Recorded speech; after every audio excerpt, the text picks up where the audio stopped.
Hi, how's it going? Today, we're going to go ahead and take a look at the foundations of essay writing. For many of you, this isn't going to be new. A lot of it's going to be review, and that's okay. Sometimes when we are going back over our old material, it helps us to kind of, kick the rust off a little bit, tighten up things that maybe we've gotten a little bit loose about over the years. So for those of you that this is pretty familiar stuff, that's okay. The review will be good for you. And maybe along the way, you'll pick up something new. So again, we're going to talk about foundations of essay writing, building and organizing your argument.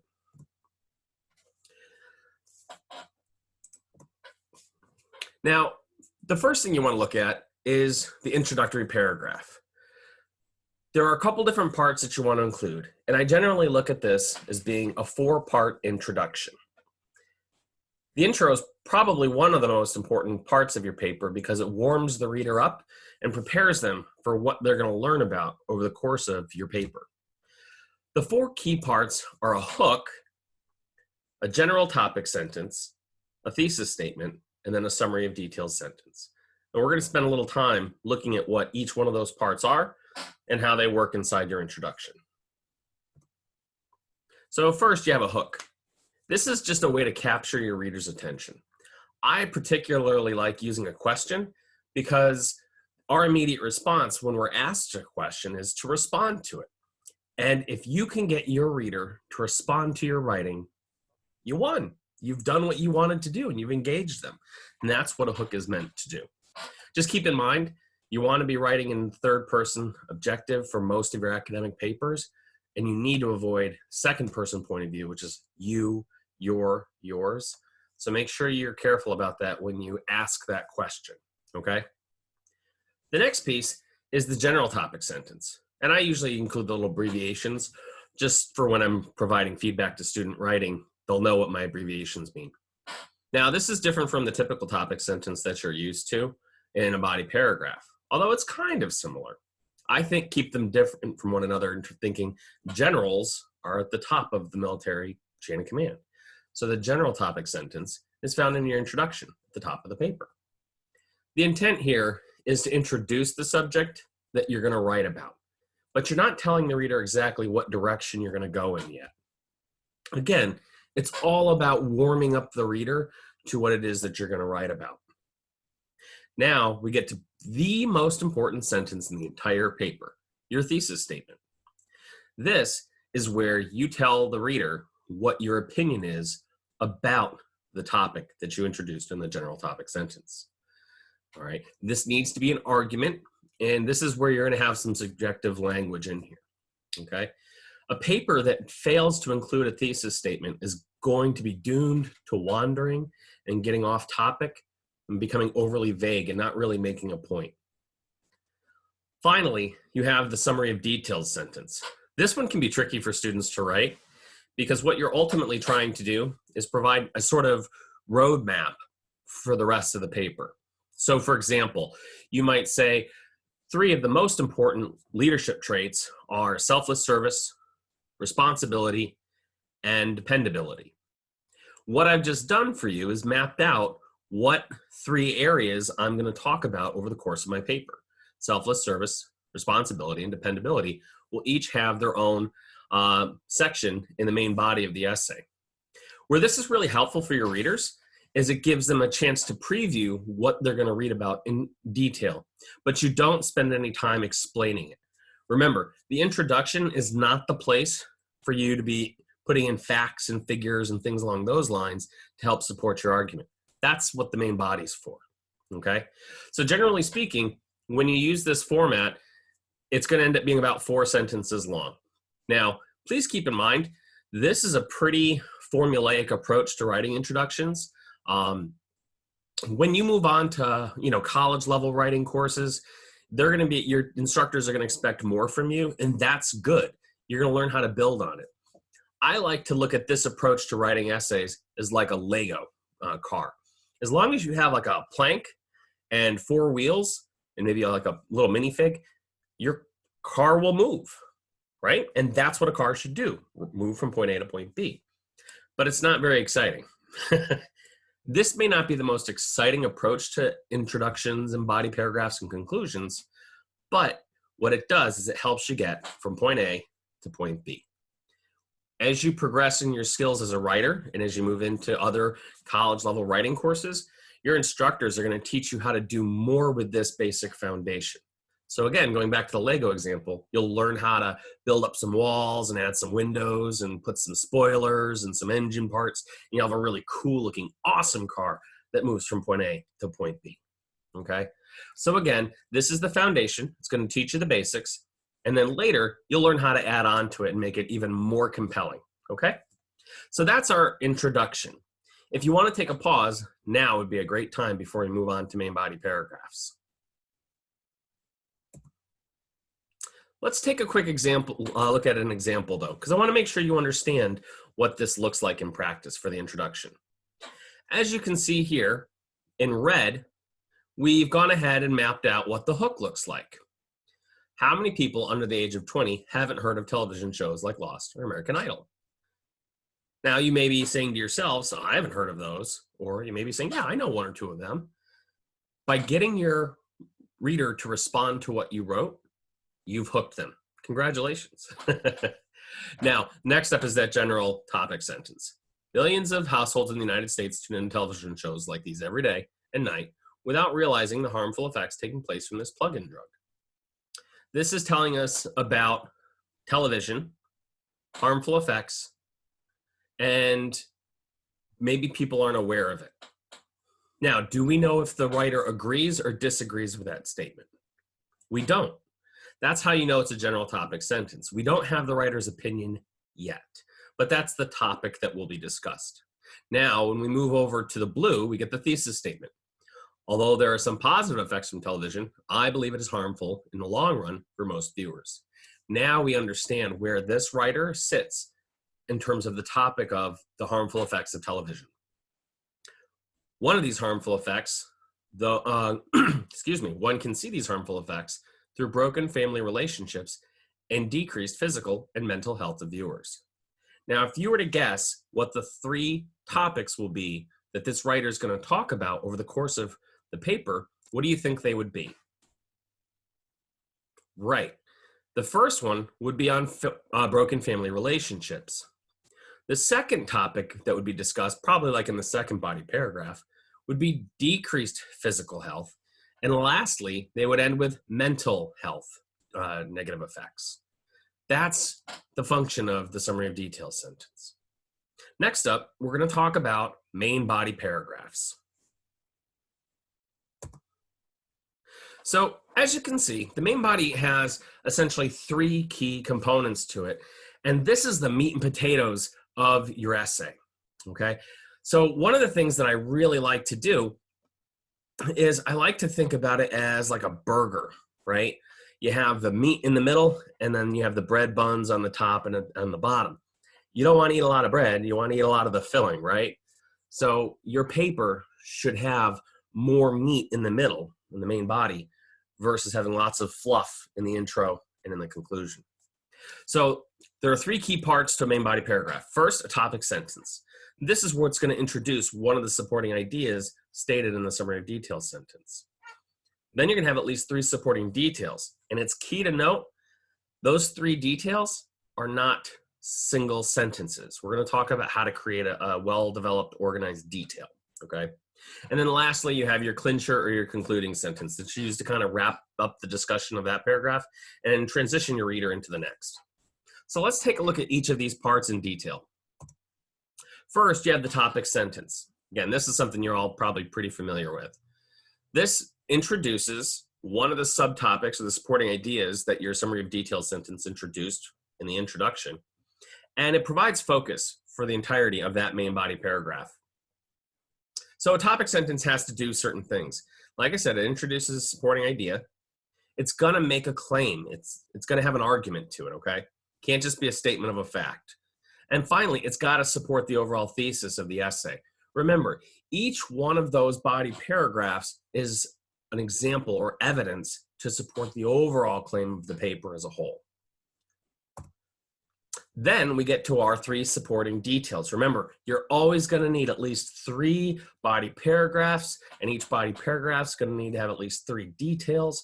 The idea of the rule of 3 is that you're providing sufficient support to make a good, strong case, okay?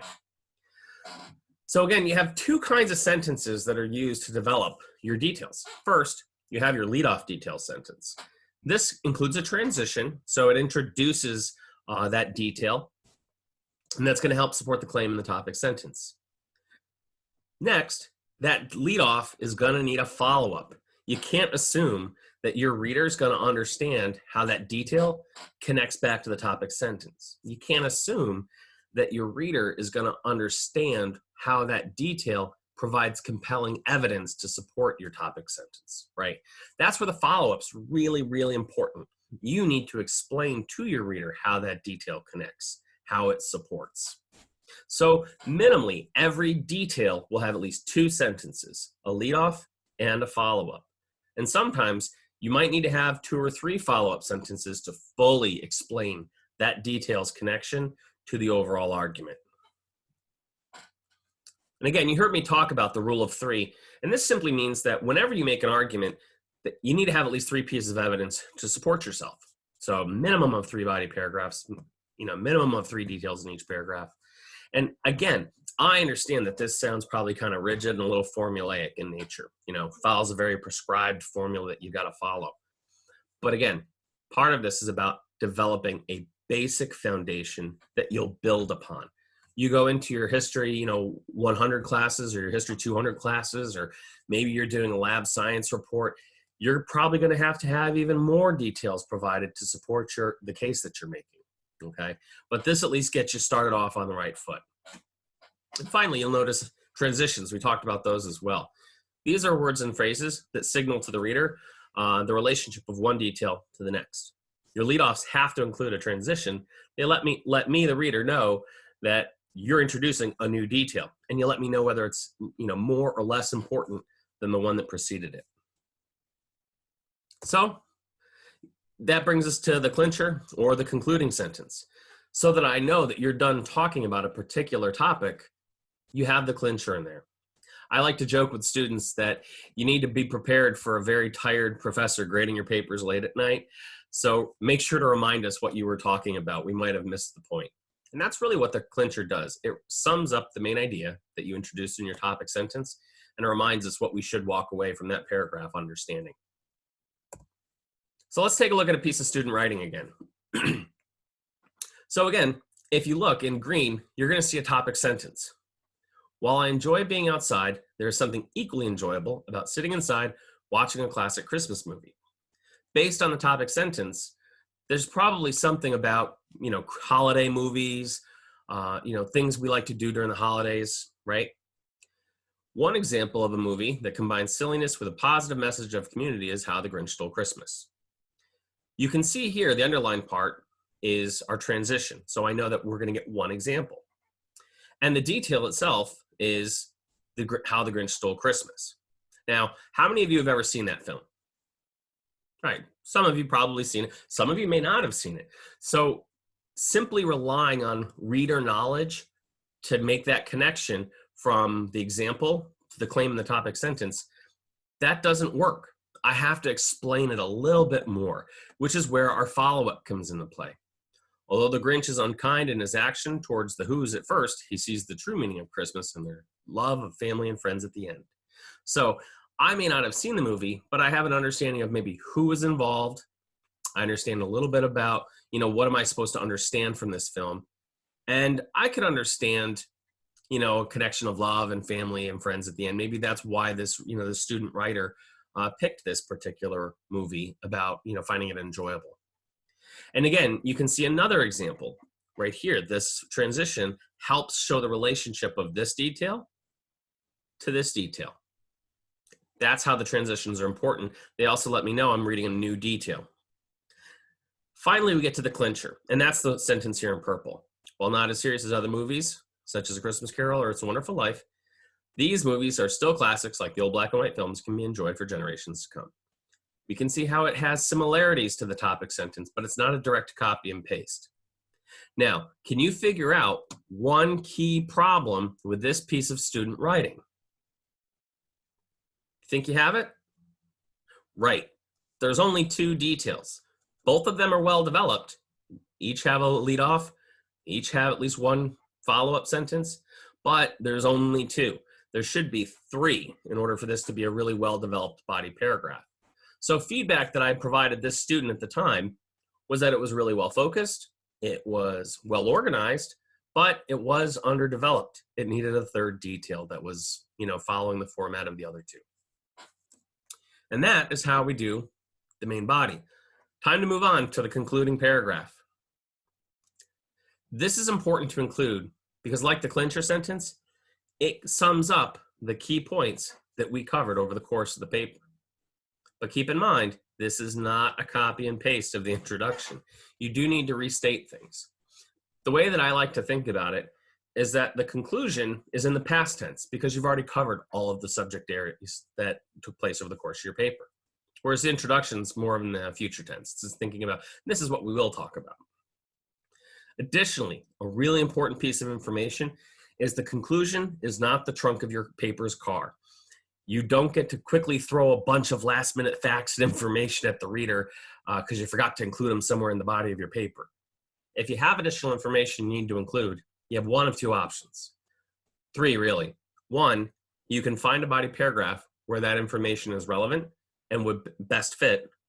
Two, if there is no place already existing in your paper where to put that information, you could write a new body paragraph to add additional support.